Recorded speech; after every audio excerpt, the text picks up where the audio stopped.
Lorsqu'on est en contact avec les chevaux, on est responsable de leur bien-être, et ce, indépendamment de notre fonction. Il est essentiel par conséquent de connaître l'ensemble des symptômes pouvant trahir une souffrance ou une douleur chez le cheval, afin d'agir en conséquence.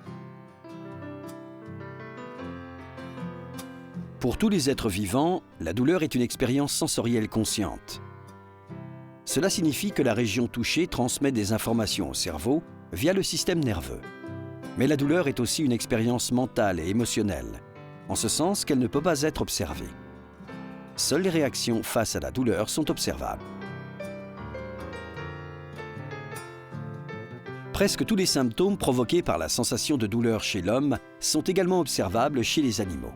Chez le cheval, il peut s'agir de contorsion faciale, mais aussi et surtout d'une volonté de fuir et d'une peur manifeste face à l'origine de la douleur. Les animaux réagissent à la douleur comme les êtres humains. Leur pression artérielle augmente, leurs pupilles se dilatent, des sueurs apparaissent et leur rythme cardiaque devient très irrégulier.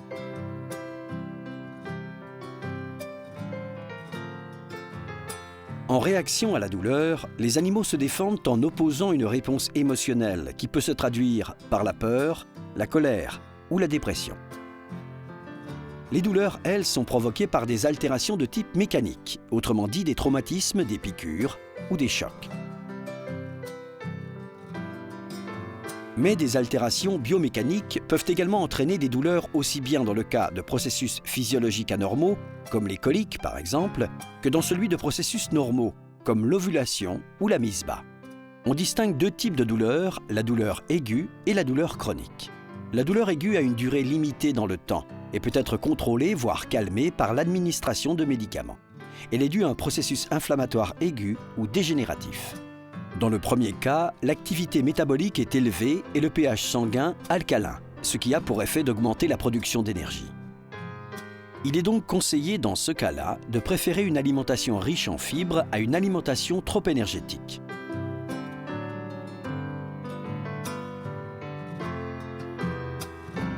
Dans le cas d'une douleur chronique, au contraire, l'activité métabolique baisse, le pH sanguin s'acidifie et la production d'énergie diminue.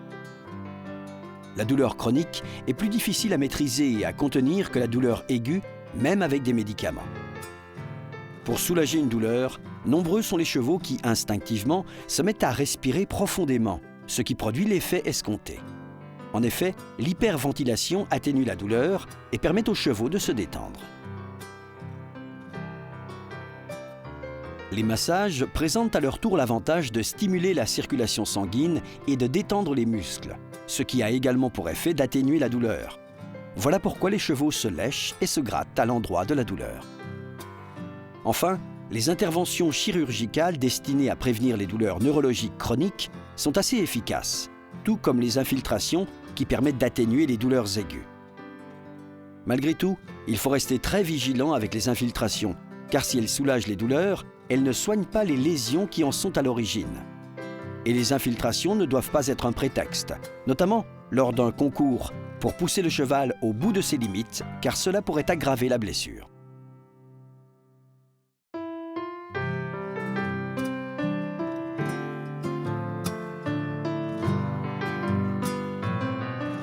C'est à travers le système nerveux que les signaux de douleur sont transmis au cerveau. Ils passent d'abord par la zone du thalamus, qui joue le rôle de relais sensitif, avant d'arriver dans l'hypothalamus.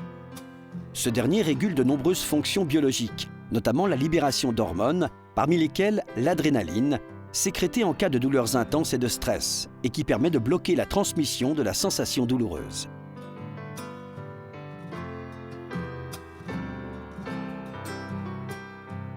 C'est ce mécanisme qui permet notamment au cheval d'atténuer ou de diminuer la douleur provoquée par une action trop dure des mains ou des jambes de la part du cavalier, mais également par un usage excessif de la cravache ou des éperons.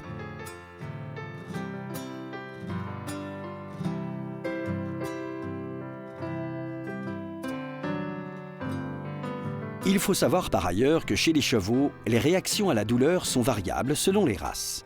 Ainsi, plus la peau du cheval est fine, plus ce dernier est sensible à la douleur et inversement.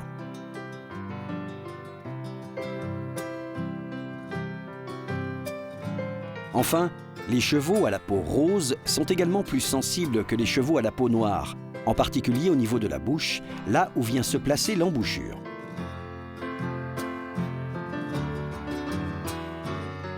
Les animaux, comme les êtres humains, ne réagissent pas tous de la même façon face à la douleur. Toutefois, les capacités de perception et de gestion de la douleur jouent un rôle fondamental dans la survie des différentes espèces, car elles constituent pour elles un moyen de prévenir de manière plus efficace l'origine des blessures.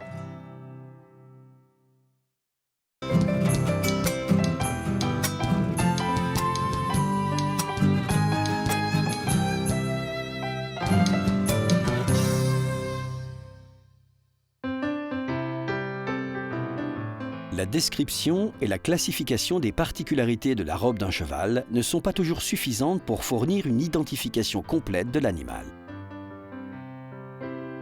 Les différentes associations d'éleveurs ont mis au point des systèmes pour garantir la filiation de leurs chevaux, ainsi que le pédigré et l'homogénéité du patrimoine génétique de chaque spécimen.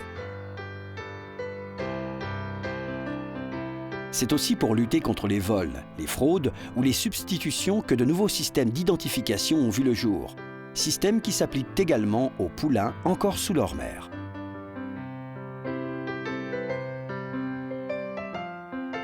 Tous ces systèmes doivent être indélébiles, facilement déchiffrables et simples d'application. Le choix d'une technique de marque dépend à la fois du nombre de chevaux à identifier et de leur degré de docilité, mais également de la nature des installations à disposition pour ce travail d'identification.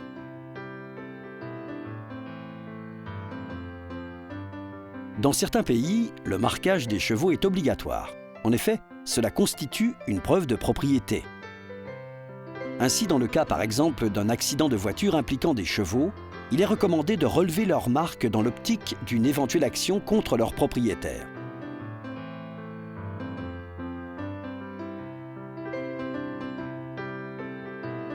Il existe deux techniques principales de marquage, le marquage à froid et le marquage à chaud. Il s'agit dans les deux cas d'apposer une marque définitive et visible en brûlant une portion de peau avec un objet métallique chauffé, appelé généralement la marque. Soit les poils ne repoussent pas, soit ils repoussent d'une autre couleur. Dans le cas du marquage à froid, qui a tendance à prendre le pas sur le marquage à chaud, les chevaux étant sous anesthésie locale, la marque en fer est plongée dans de l'azote liquide à moins 195,79 degrés Celsius. À cette température, le fer anesthésie la peau et crée une marque de brûlure. L'avantage de cette technique, dite à froid, c'est qu'à l'endroit de la brûlure, les poils repoussent blancs. Un marquage à chaud consiste en revanche à faire chauffer le fer jusqu'à ce qu'il devienne rouge, atteignant une température comprise entre 100 et 150 degrés Celsius.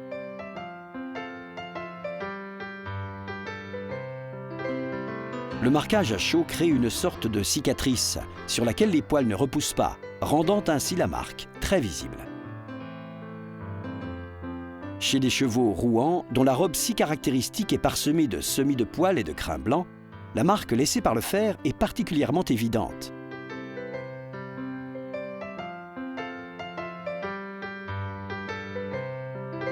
Les éleveurs de chevaux, dits de pure race, attribuent à chaque animal un numéro unique, en commençant par le tout premier poulain de leur élevage, qui reçoit le numéro 1.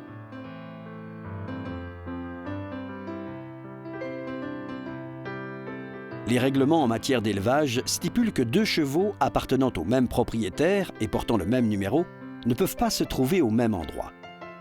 Dans le cas où un éleveur fait l'acquisition d'un cheval portant un numéro déjà attribué à un autre cheval de l'élevage, il doit demander l'autorisation de rajouter un 0 devant le numéro en question, afin de pouvoir distinguer sans difficulté les deux montures.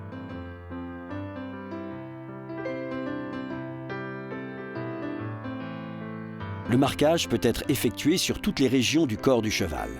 La plupart des éleveurs privilégient cependant le dos, afin de dissimuler la marque lorsque le cheval est sellé. D'autres choisissent l'encolure, mais là aussi les raisons sont esthétiques, la marque étant cachée par la crinière.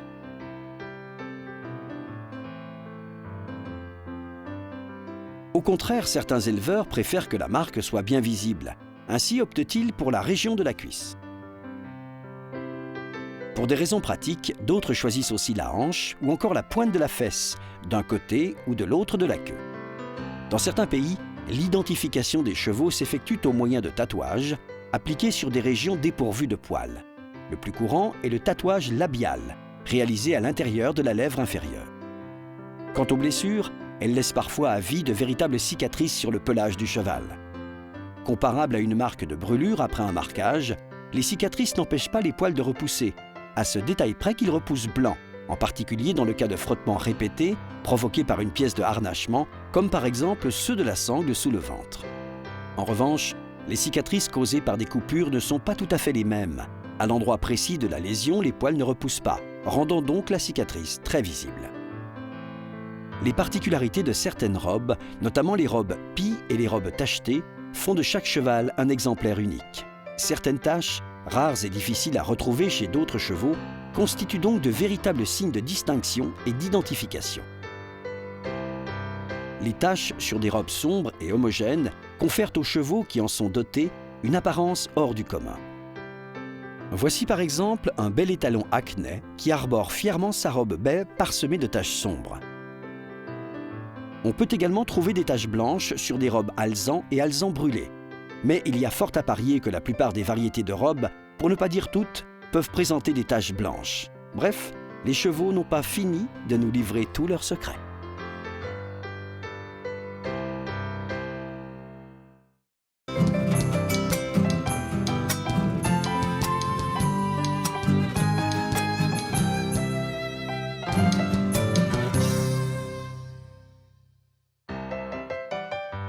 La voltige est une discipline équestre très spectaculaire.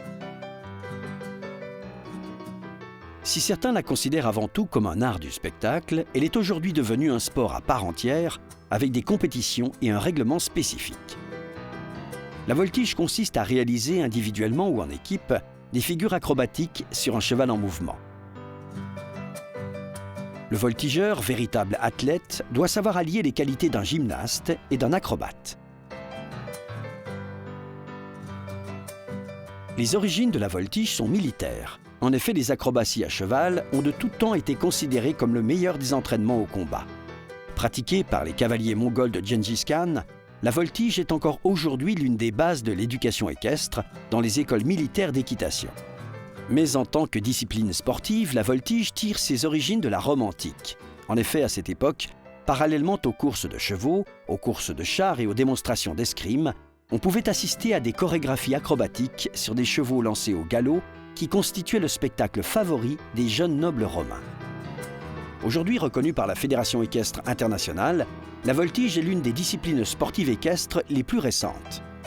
Elle consiste donc à effectuer des figures acrobatiques et artistiques sur un cheval longé, dans une cadence régulière et sur un cercle.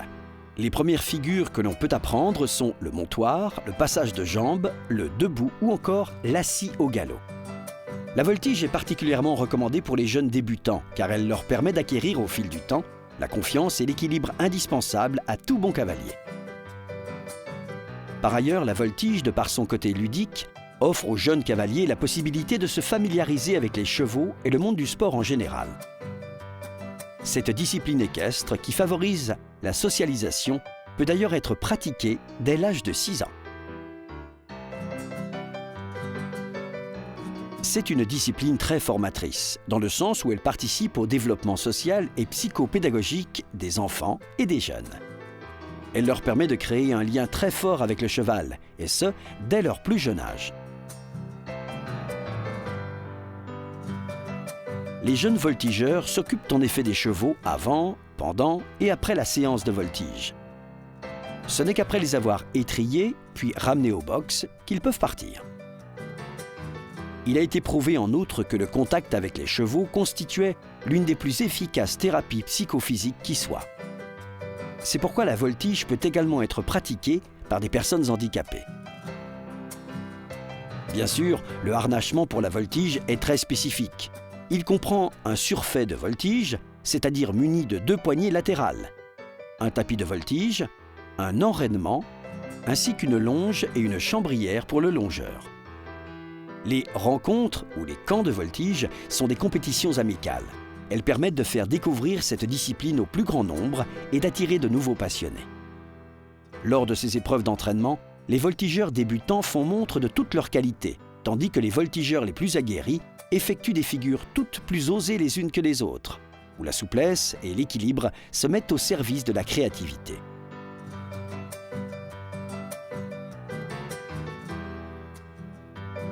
Bien sûr, il existe aussi des compétitions officielles de voltige. Il s'agit de compétitions en équipe avec 6 ou 8 voltigeurs, les figures se pratiquant en individuel, en couple ou à 3 voltigeurs. On trouve 3 catégories principales, déterminées par le niveau de voltige. Dans chacune des catégories, les voltigeurs présentent des figures à la fois imposées et libres, réalisées avec un accompagnement musical.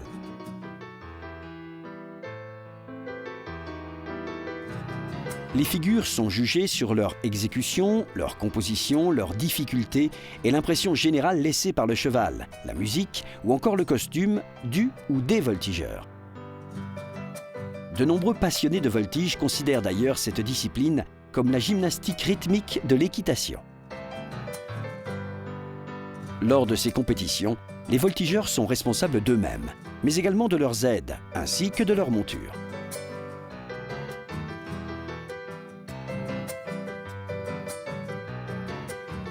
Et dans les compétitions, on trouve également, outre les voltigeurs, des entraîneurs, des juges, ainsi que des longeurs.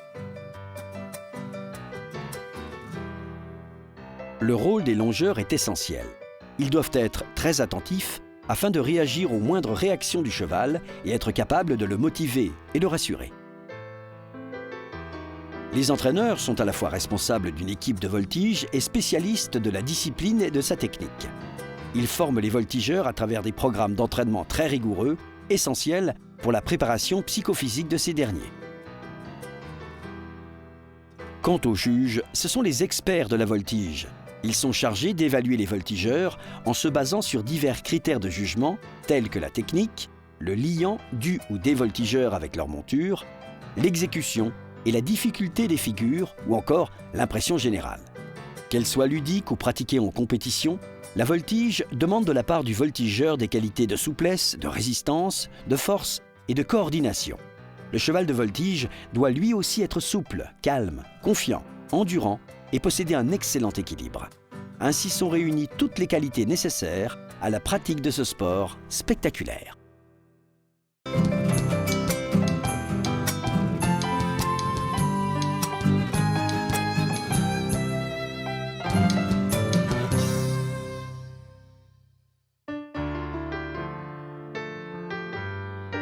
Lorsqu'ils vivent en liberté, les chevaux s'adaptent parfaitement aux changements climatiques qui rythment les différentes saisons. En été, leurs poils plus courts et plus fins facilitent la déperdition de chaleur. En hiver, au contraire, leur pelage long et épais permet de limiter cette déperdition de chaleur et donc de maintenir leur température corporelle stable. Lorsqu'un cheval se trouve dans un cycle d'entraînement ou de compétition, l'objectif est de parvenir à maintenir ses conditions physiques constantes face aux changements climatiques auxquels il peut être exposé sur une période de plusieurs mois.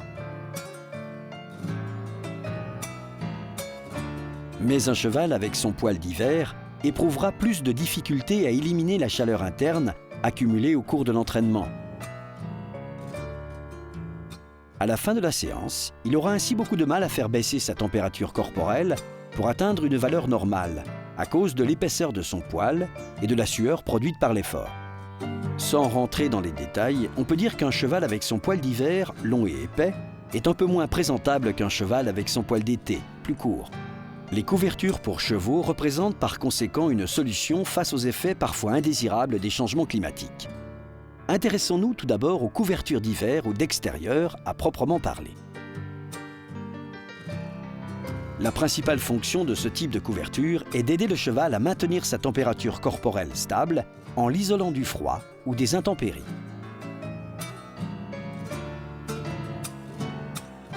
Il peut s'agir, selon les modèles, d'une couverture simple allant du garrot à la croupe ou bien d'une couverture intégrale allant de la nuque à la croupe. Certaines sont dotées d'un couvre-cou ou d'une capuche.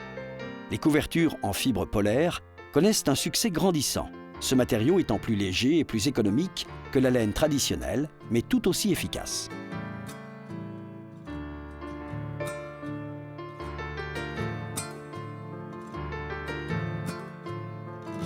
Les couvertures d'hiver et d'extérieur se révèlent également très utiles pour l'entraînement, notamment lorsque les chevaux commencent à travailler et sont sujets au surpoids. Certes, la température ambiante peut être élevée et le poil relativement court, mais ce genre de couverture permet justement de maintenir sur le dos du cheval la chaleur produite pendant l'entraînement, tout en augmentant la sudation, favorisant ainsi une perte de poids.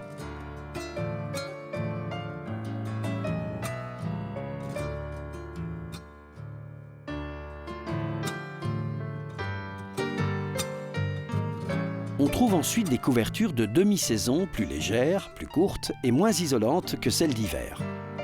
Mais peu ou prou, leur fonction est la même que celle des couvertures d'hiver, à savoir protéger le cheval lorsque les températures baissent, en particulier la nuit. Les couvertures de demi-saison sont utilisées pratiquement toute l'année dans les régions au climat tempéré. En hiver, les chevaux la portent durant une grande partie de la journée et en été seulement la nuit. Dans certains cas, les couvertures peuvent provoquer chez le cheval une mue quasiment permanente, agissant sur son dos comme un rebrousse-poil. Lorsqu'il se déplace, ses poils se détachent et tombent.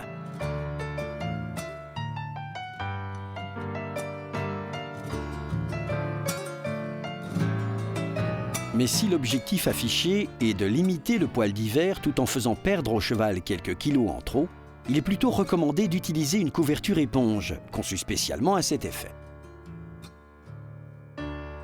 Larges et relativement lourdes, les couvertures ou chemises éponges permettent à la fois de maintenir la chaleur et d'absorber l'humidité de la sudation. Ainsi, le cheval continue-t-il de transpirer. En été, lorsque le soleil est particulièrement fort, les robes des chevaux ont généralement tendance à s'éclaircir. Pour des raisons esthétiques, il est fréquent que l'on protège les chevaux de cette décoloration en leur faisant endosser des couvertures ou des chemises d'été, afin de préserver l'homogénéité de leur robe. Il s'agit naturellement de couvertures et de chemises conçues avec des matériaux très légers, équipés de petits trous pour une aération optimale. Elles permettent de garder les chevaux au frais durant l'été, tout en les protégeant contre la saleté. Les couvertures doivent être correctement placées et bien attachées. Les attaches du poitrail, par exemple, ne doivent pas être trop serrées, au risque d'incommoder le cheval.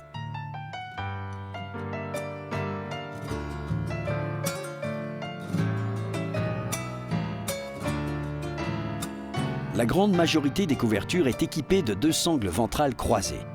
Elles doivent être très résistantes afin de maintenir la couverture bien en place, tout en offrant au cheval une grande liberté de mouvement et de respiration. Elles remplacent les sursangles équipant certains modèles de couverture.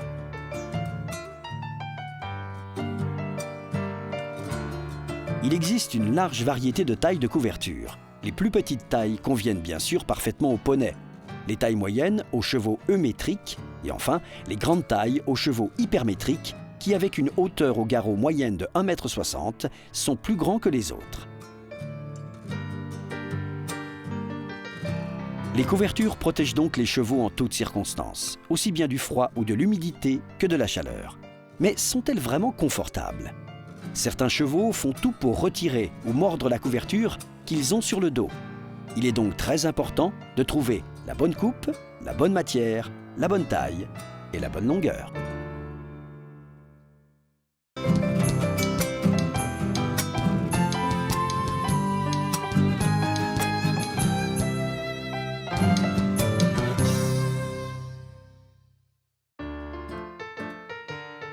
Au cours du dressage, nous avons appris au cheval à céder aux jambes, aussi bien pour favoriser ses déplacements latéraux que pour le faire tourner sans avoir recours à un usage excessif des rênes.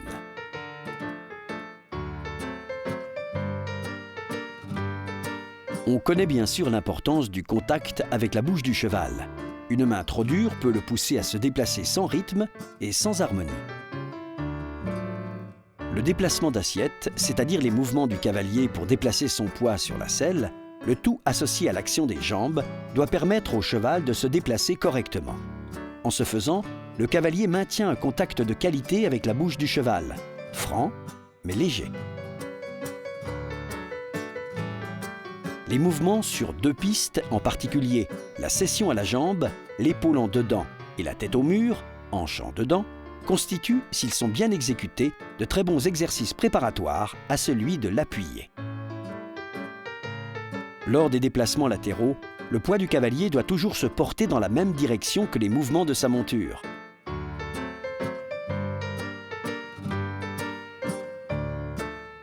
Ces exercices préparatoires présentent notamment l'avantage d'améliorer le degré d'obéissance du cheval à l'accord des aides du cavalier.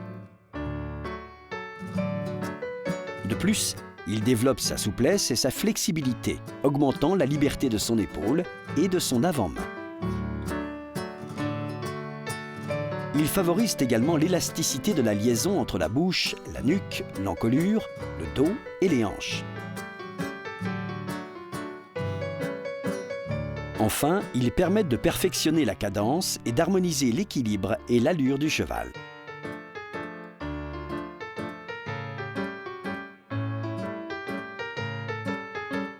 Tous les pas de côté et tous les déplacements latéraux appartiennent à la famille du travail sur 2 pistes. En effet, les antérieurs et les postérieurs suivent 2 lignes ou pistes parallèles.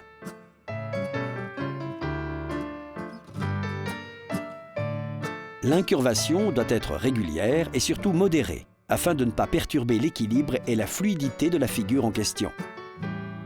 Lors des déplacements latéraux, l'allure doit être libre et régulière, maintenue par une impulsion constante. Elle doit rester souple, cadencée et équilibrée. Il n'est pas rare de noter chez le cheval une perte d'impulsion provoquée bien souvent par le manque d'expérience du cavalier. À trop vouloir incurver sa monture, on oublie l'essentiel, la justesse de ses aides et une bonne répartition de son poids sur la selle. Pour enseigner l'appuyer au cheval, il est d'abord conseillé d'obtenir une certaine fluidité dans l'exécution de la figure appelée tête au mur ou travers. Le cheval avance de biais le long du mur du manège. Les hanches en dedans, le mur présentant l'avantage de l'empêcher de fuir vers l'avant. À un niveau de dressage un peu plus avancé, on peut se servir de la demi-volte pour mettre le cheval en position d'appuyer par une action conjointe de l'arène intérieure et de la jambe du même côté contre la sangle, de manière à maintenir la flexibilité et la souplesse du cheval dans la direction voulue. L'arène extérieure et la jambe du même côté, derrière la sangle, contrôlent, elles, la position de la tête et empêchent toute déviation des hanches.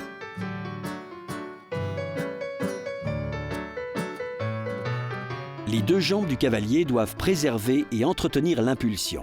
Mais c'est l'action de la jambe intérieure, plus énergique, qui doit empêcher le cheval de se précipiter. Cela permet de le maintenir incurvé dès le début.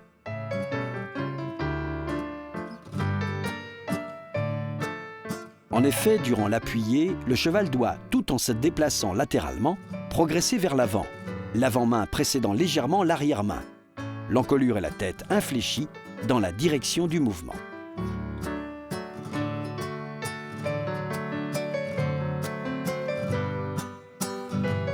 Le cheval progresse donc en diagonale sur 2 pistes, en croisant ses membres, tout en restant parfaitement parallèle à la barrière.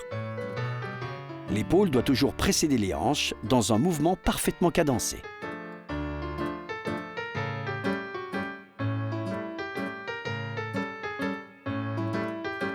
Le cheval doit aussi progresser dans le sens de son incurvation, autour de la jambe intérieure du cavalier, afin de donner une plus grande liberté à son épaule, rendant par là même le mouvement très élégant. Enfin, le cheval doit toujours regarder dans la direction suivie, tout en maintenant sa cadence et son équilibre.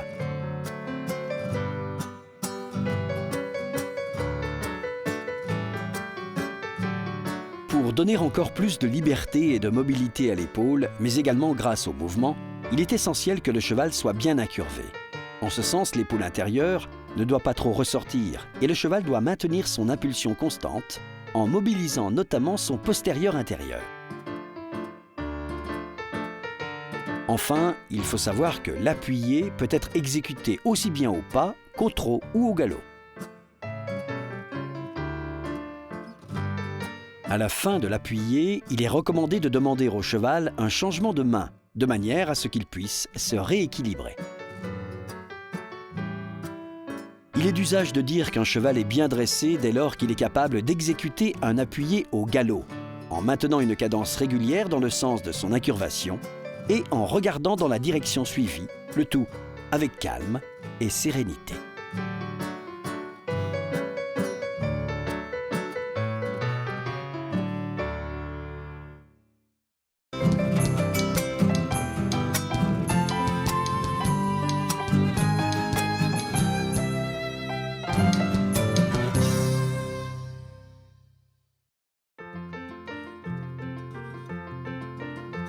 La variété des paysages que nous offre notre planète ne gêne en rien l'élevage des chevaux, bien au contraire, puisque ces derniers sont dotés, on le sait, de remarquables capacités d'adaptation.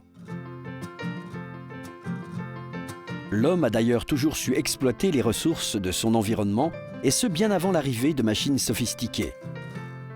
C'est la réussite de l'élevage en milieu extérieur qui a poussé l'homme à essayer de recréer, en intérieur et de manière artificielle, ces mêmes conditions naturelles très bénéfiques pour les chevaux. Lorsqu'on observe attentivement des chevaux trotter et galoper en liberté sur une plage ou au bord d'un lac, on peut remarquer qu'ils relèvent leurs membres de manière assez singulière, principalement pour atténuer l'effet de résistance de l'eau sur leurs jambes. Cet exercice leur permet notamment d'améliorer l'élasticité de leurs mouvements, puisqu'il s'agit tout simplement d'étirements musculaires.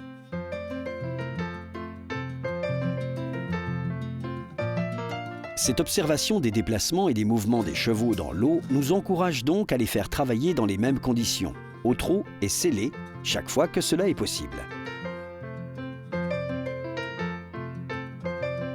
Les lignes de brisement des vagues dans la mer, les rivages des lagunes, des lacs ou des étangs et même certains canaux d'irrigation constituent donc des endroits tout à fait indiqués pour faire évoluer les chevaux au pas ou au trot et améliorer leurs conditions physiques, sans pour autant les soumettre à des efforts excessifs.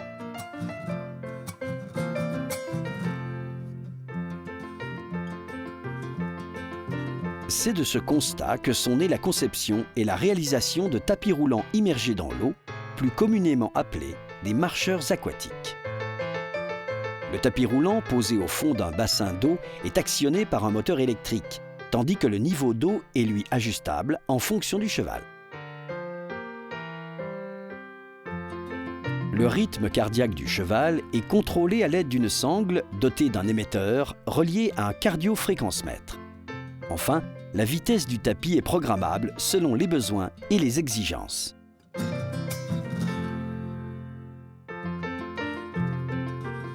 L'eau présente l'avantage d'atténuer l'impact des membres sur le sol.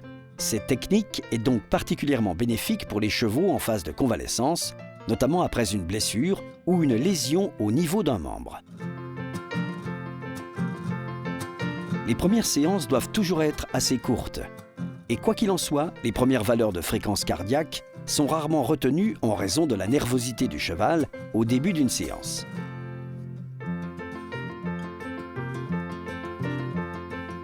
Devant le cheval, il est d'usage de placer une corde munie de flotteurs pour l'empêcher d'avancer et de sortir de la zone du tapis.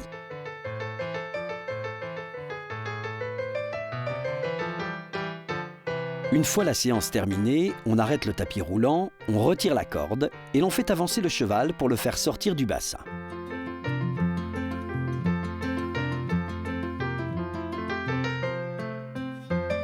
Il est fortement déconseillé d'immobiliser le cheval une fois sorti du bassin, car il vient de produire un effort intense. Il est donc plutôt conseillé de le maintenir en mouvement pendant quelques minutes, par exemple dans un marcheur circulaire, mais au sec cette fois. Il existe également des piscines pour chevaux, en particulier dans les grands centres d'entraînement, mais elles n'offrent pas les mêmes possibilités et les mêmes avantages que les marcheurs aquatiques. La natation, qui n'est pas naturelle chez le cheval, mais plutôt instinctive, a donc aussi ses partisans. Si certains préfèrent faire nager leurs chevaux dans un bassin d'une profondeur maximale de 2 mètres, pour des raisons de sécurité ou économiques, d'autres optent pour des bassins plus profonds, allant jusqu'à 4 mètres, obligeant les chevaux à nager sans pouvoir prendre appui sur le sol, ce qui est le cas dans les bassins moins profonds.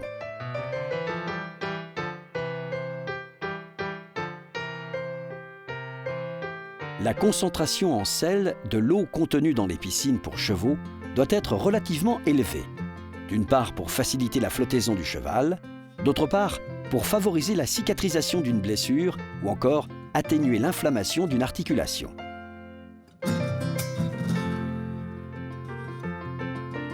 Ces piscines sont généralement dotées d'un îlot central, accessible par un pont et qui permet de faire avancer et travailler le cheval à l'aide d'une longe.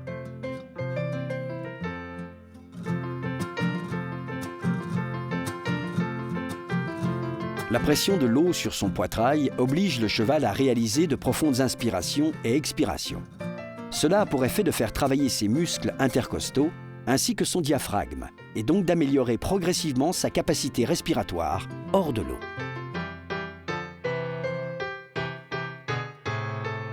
Si la natation constitue un très bon entraînement et une excellente pratique thérapeutique, il ne faut cependant pas en abuser, car c'est un exercice qui peut vite devenir exténuant pour le cheval. Les propriétaires sont donc de plus en plus nombreux à envoyer leurs chevaux, notamment après un problème tendineux ou articulaire, dans des centres d'entraînement équipés d'une ou plusieurs piscines afin d'accélérer le processus de rééducation.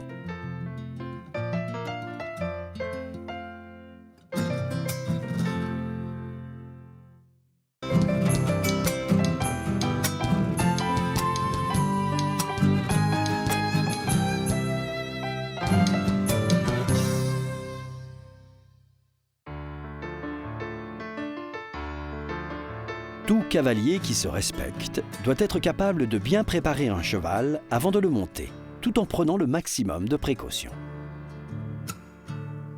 Il est en effet indispensable, pour ne pas gêner le cheval et s'exposer à une réaction indésirable de sa part, de respecter attentivement les étapes nécessaires à la préparation d'une sortie ou d'une séance de travail. Lorsqu'on va chercher le cheval dans son box, il faut avant tout lui placer un licol, auquel on fixe une longe afin de pouvoir le mener en main et l'attacher pour le préparer. Le licol permet en effet d'avoir les mains libres durant toute la préparation.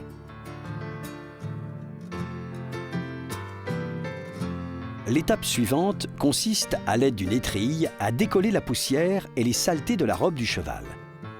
Il est essentiel de passer l'étrille en particulier à l'endroit de la selle et de la sangle, afin d'éliminer tout reste d'herbe ou de terre qui pourrait provoquer de petites lésions en raison des frottements. Il faut en profiter pour détecter, en passant la main sur le corps du cheval, l'éventuelle présence de champignons ou de boutons qui pourraient lui faire mal au moment de le monter. La queue et la crinière doivent être parfaitement nettoyées, puis démêlées et enfin brossées à l'aide d'une brosse douce ou brosse en soie, qui permettent, en agissant tout en douceur, de ne pas arracher les crins.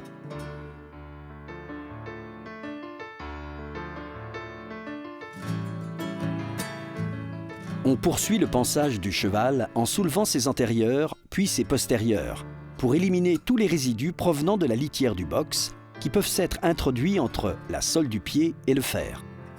Cette opération, qui garantit la stabilité du cheval sur tout type de terrain, doit s'effectuer à l'aide d'un cure-pied doté d'une pointe recourbée.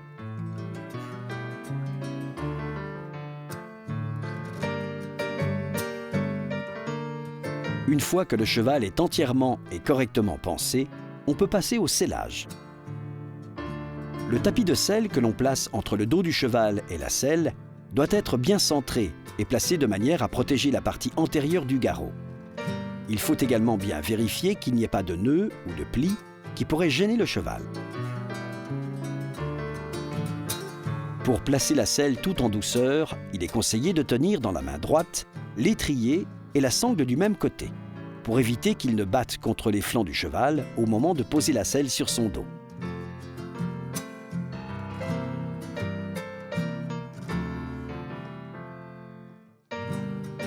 Le pommeau, la partie avant de l'arçon de la selle, doit recouvrir le garrot tout en laissant ce dernier s'articuler librement.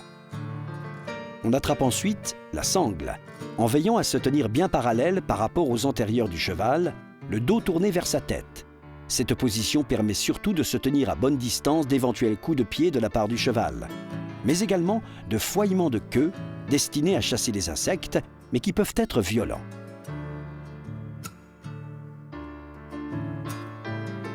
La sangle doit être suffisamment serrée tout en laissant au cheval une grande liberté de mouvement et le plus grand confort possible. Par ailleurs, si l'un des éléments de la sangle est endommagé, qu'il s'agisse de la bande en elle-même ou de l'un des sanglons, il est préférable de la changer entièrement pour des raisons de sécurité. Certains cavaliers sont habitués à laisser les étriers courts au moment de monter. D'autres préfèrent les étriers longs, autrement dit bien descendus. La première option semble a priori plus prudente, notamment avec de jeunes chevaux. Mais s'il existe un vrai rapport de confiance entre un cavalier et sa monture, les étriers longs ne présentent pas de danger.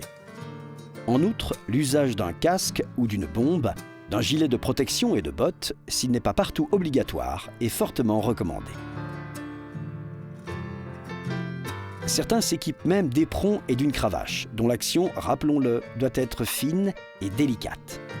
Enfin, il faut préparer et vérifier l'ensemble des pièces du harnais de tête ou filet, avant de placer la têtière derrière les oreilles du cheval et le mors de filet dans sa bouche. Certains ne respectent pas cette étape de préparation et laissent le cheval attaché avec les rênes.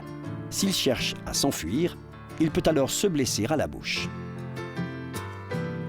La têtière se place en enlevant le licol, en laissant toutefois une corde attachée autour de l'encolure du cheval pour l'empêcher de s'échapper pendant l'opération.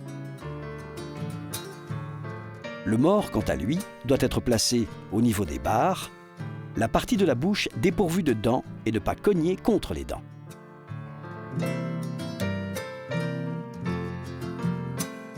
Voilà, le moment tant attendu est enfin arrivé.